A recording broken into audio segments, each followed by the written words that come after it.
Qoftë lëvduar Jezu Krishti, të dashur dëgjues të Radio Marisë së Kosovës, të nderuar miq, njerëz të vullnetit të mirë. Për festën e shenjtë të Krishtlindjes dhe në përfundim të vitit 2025 dëshiroj t'ju drejtohem me një fjalë të thjeshtë, por të sinqertë, nga zemra ime si meshtar dhe si drejtor i programit në Radio Marinë e Kosovës. Krishtlindja, përveç se një festë që e shënojmë në kalendar, është një ngjarje që na përfshin personalisht. Hyj i vjen të banojnë jetën tonë konkrete, në shtëpitë tona, në gëzimet dhe në brengat e përditshme.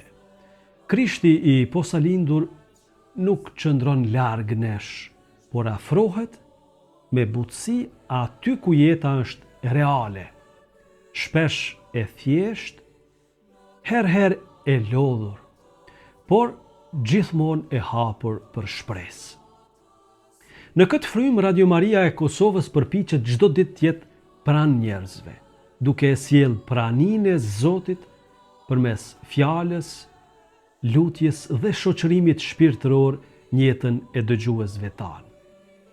Për Krishtlindje, më shumë se për gjithçka, kemi arsye dhe duhet të themi faleminderit Zot. Mirënjohja është gjuha më e bukur e besimit, sepse ajo lind nga zemra që e dallon, e njeh se gjithçka është dhuratë. Mbështetjen tuaj për Radio Marinë e Kosovës nuk e shohim se është thjesht një ndihmë materiale, por një vepër besimi dhe dashurie konkrete ndaj Zotit dhe Kishës.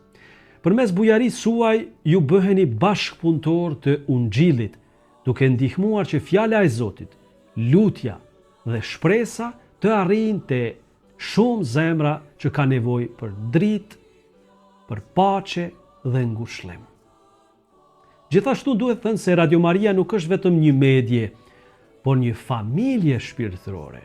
Dëgjuesit tanë nuk janë thjesht publiku që na dëgjon, dhe donatorët nuk janë vetëm mbështetës, por pjesë e një bashkësie që lutet, shpreson dhe ecën së bashku. Përmes valëve të radios krijohet një lidhje e heshtur, por e thellë, ku shumë njerëz ndihen të dëgjuar, të përfshirë dhe të shoqëruar në rrugën e tyre shpirtërore. Kjo ndjenjë bashkësie është një nga dhuratat më të bukura që lind nga misioni i Radio Marisë. Fryti i dhurimit tuaj shihet çdo ditë në jetën e shumë njerëzve. Falë mbështetjes suaj, Radio Maria arrin të jetë pranë familjeve që kërkojnë paqe, të smurve që kanë nevojë për ngushëllim, të vetmuarve që kërkojnë një fjalë shprese, dhe të rinjve që janë kërkim të drejtimit. Çdo dhuratë bëhet një urë që e çon mesazhin e Krishtit atje ku shpesh mungon fjala e mirë dhe praninë e ngrohtë serioze të njerëzve.